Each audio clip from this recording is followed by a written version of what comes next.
വയൽക്കരയിൽ പുഴക്കരയിലൊക്കെ വിവിധതരം വീടുകൾ നമ്മൾ കണ്ടിട്ടുണ്ടാവും. പക്ഷേ ഒരു വലിയൊരു വയലിൻ്റെ മുൻപിൽ ഇതുപോലൊരു വീട് നിങ്ങൾ കണ്ടിട്ടുണ്ടാവില്ല. കോഴിക്കോട് ഒരു പഴയൊരു കടയിൽ നിന്ന് കളക്ട് ചെയ്ത പഴയ ജനലും വാതിലും ഒക്കെ എടുത്തിട്ട് അത് നമ്മൾ ജസ്റ്റ് പെയിന്റ് അടിച്ച് വെച്ചിട്ടേ ഉള്ളൂ.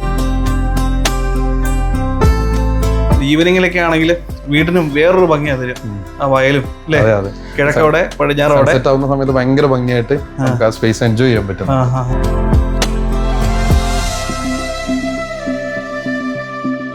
ഈ റൂമിൽ ഞാൻ നോക്കിയപ്പം വേറെ എക്സ്ട്രാ ലൈറ്റിൻ്റെ ഒന്നും ആവശ്യം വരുന്നില്ല ശരിക്കും.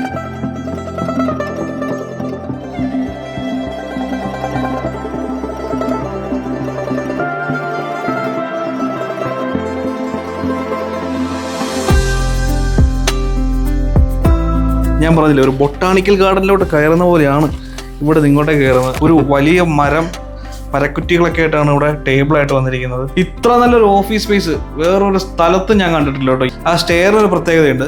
അത് താഴത്തെ 3-4 സ്റ്റെപ്പുകൾ കുറച്ച് ഇങ്ങനെ എക്സ്റ്റെൻഡ് ചെയ്താൽ വെച്ചിരിക്കുന്നത്. ഇവിടെ എന്താ ചീനച്ചിട്ട് ഇവിടെ എന്തെങ്കിലും കുക്കിംഗ് സ്പേസ് ആയിരിക്കും വിചാരിച്ചപ്പോഴാണ് അപ്പുറം ഒരു പൈപ്പ് കണ്ടത്. ഇതെങ്ങനെയാണ് ഇവിടെ ഇങ്ങനെ ഒരു വീട് വേണമെന്ന് ആഗ്രഹം തോന്നാനുള്ള കാരണം? ഒരു മോഡേൺ സ്റ്റൈലിലുപരി നമുക്ക് ആ ഒരു പഴമ നിലനിർത്തിക്കൊണ്ട് നമ്മളെല്ലാം എൻ്റെ വർക്കും കാര്യങ്ങളൊക്കെ ചെയ്യാൻ പറ്റുന്ന, ഈ പ്രകൃതിയെ എൻജോയ് ചെയ്യാൻ പറ്റുന്ന ഒരു സംഭവം വേണമെന്നുള്ള നമ്മുടെ ആഗ്രഹം. അത് ഇവിടെ വരും, ഈ സൈറ്റിൽ വരും എന്നുള്ളത് സ്വപ്നത്തിൽ.